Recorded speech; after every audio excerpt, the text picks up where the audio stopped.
Yes, ma'am. And it's going around, and it's power in that. Where does that come from? Because even though we don't see it, it has affected many lives. Amen. Just that word corona, like, so how do we relate that to on a daily basis or spiritually? Words that wound. Words have power. And we can spread that around. Amen. Okay, so this is just a little article I'm going to read to you. And it's skinny bones. The boy taunted. Sticks and stones may break your bones, and little ugly things like that. But a petite person wouldn't know how that affects them unless it's them. Right. Or you're fat. I'm on the healthy side. So those things are hurting. That's not something that you see. That's something that you hear. Wow. There's power in words that you say to one another. And amazing that we're dealing with the younger crowd. Words carry weight, even though you can't see it. The tongue is the strongest thing in the body. It doesn't even have a bone in it. You can really, and I know you've probably heard some hurtful things in school, right? You ever heard any hurtful things of people bullying or people being nasty to other kids? Okay. Hannah certainly knew the sting or the pain of thoughtless words. And this was somebody that she loved. Her husband, how do you say Elkanah? Elkanah. He loved her, but she had no children. So he used her insecurity, because having children is something special for women, but she was one that didn't, so it kind of set her to the side. But his second wife, Peninnah, had many children, and in a culture at that particular time, a woman's worth was often based on how many kids she had. Wow. I didn't know that. So, right. So Peninnah, that made Hannah's pain worse. I got, and you don't. Probably relate to, if nobody said it to you, how it feels to see it and not have it. Wow. The feeling of that. We're Wow. dealing with that, and you all are young. You know what we're talking about, because I know I can probably imagine what they say on the school ground. They talked about me. Priscilla, I'm telling you, you can laugh. Priscilla, the one-eyed gorilla. Hey. I'm just saying. That was what they said to me, because I'm blind in one eye. And so I'm your age. So, I'd laugh it off, but it hurt. That word, good morning. Good ride. How you doing? We're going to church. Welcome. All right. Thank you for coming.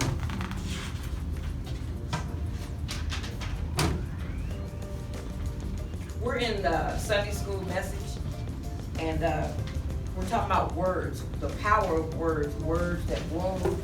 And I'm relating words to how this coronavirus is going around and it has affected us, so we can't see it, but it's power in that. Because we're moving off of something we can't see. Amen. We're getting water, toilet paper, we're getting all kinds of things, and we don't see coronavirus, but it has affected, and not only almost affected, has controlled some lives. Some people are, like in the grocery store, fighting over toilet paper. Right. And I mean, really mean it, like fighting each other over toilet paper. Yeah. So we're talking about the control of things that you can't see, a word. The power in words. So anyway, we're talking about the two women, the two baby mamas. One had many children, and then the other wife didn't have any kids, so she made fun of her. That's why you don't have any kids. I got kids. And so could you imagine how that hurt Hannah's feelings? Wouldn't that be hurtful? Isn't that mean? Isn't that ugly? And so she felt like, God, I can only imagine how she felt late in the midnight hour when everybody was asleep, how she would feel. So she kept it up until Hannah wept. Yes. That means she cried. Amen. Wept. It's a pain when you weep, when you cry. Yes. Okay, and she couldn't even eat. She was sick. She was sick. She was sad. She was hurting because of those words. That word, you can't see it, but you can't see the nan, but you can feel it, can't you? You can feel that. And she got to the point where she couldn't even eat. And Elkanah, her husband, he might have meant well, but his thoughtless response was, Hannah, what are you crying for? What are you weeping for? Like, really? You know what I'm saying? Like, really, husband, really? You're gonna say that to me? Right. You know, really, mom, you gonna talk to me like that after all that we've been through? Really? Right. Why do you feel so alone for so long? Your mom left you. Oh, really?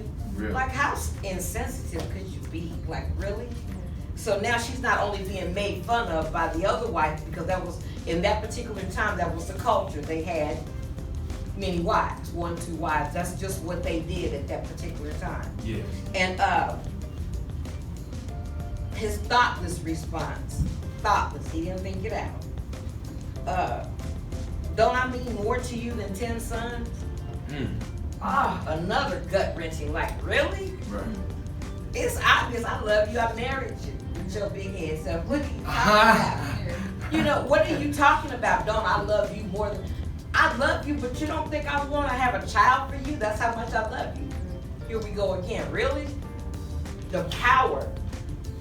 She didn't get hit physically, but that word, that really, you're gonna really say that to me, husband? Right. They said thoughtless. He didn't think it out. How many times do we say things and we don't think it out? Like, Amen. and it's one thing you can't, it's in the, and you can't take it back. Because it's in the air. Be careful.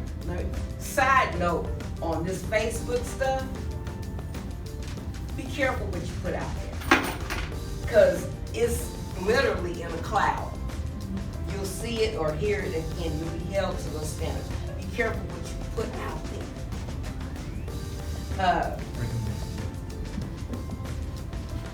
That was 1 Samuel 16, 1, 6 through 7. Yes. I'll give you the scripture later, but I just wanted to relate to him. So anyway, like Hannah, many of us have been left reeling in the wake of hurtful words. Anybody in here has not been hurt by words? Wow. Anybody in here has went through this? Anybody been hurt by words? That's powerful, to be so beat down, hurt by something you don't see. That's a power. People have taken their lives behind something that you don't see. You heard it. There's an effect to it. There's power to that. Yes. Some of us have reacted on our own wounds, reacted out to our own wounds, and we lash out and hurt others. Hurt people hurt people. Wow. It comes out in relationships.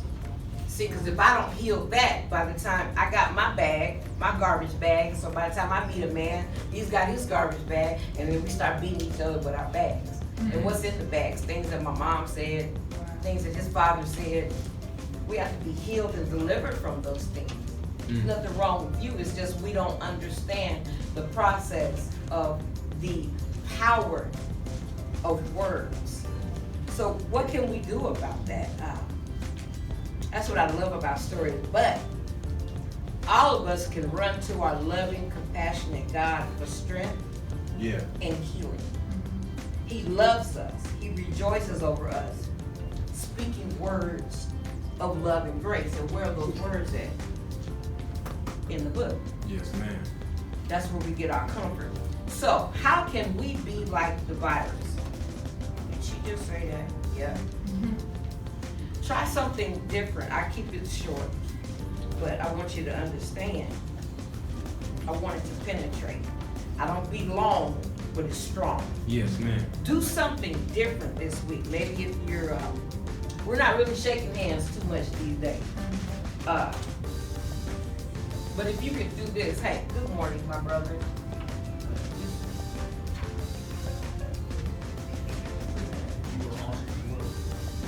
But how did it make you feel? For somebody just walking to you and just, first of all, he smiled. Good morning.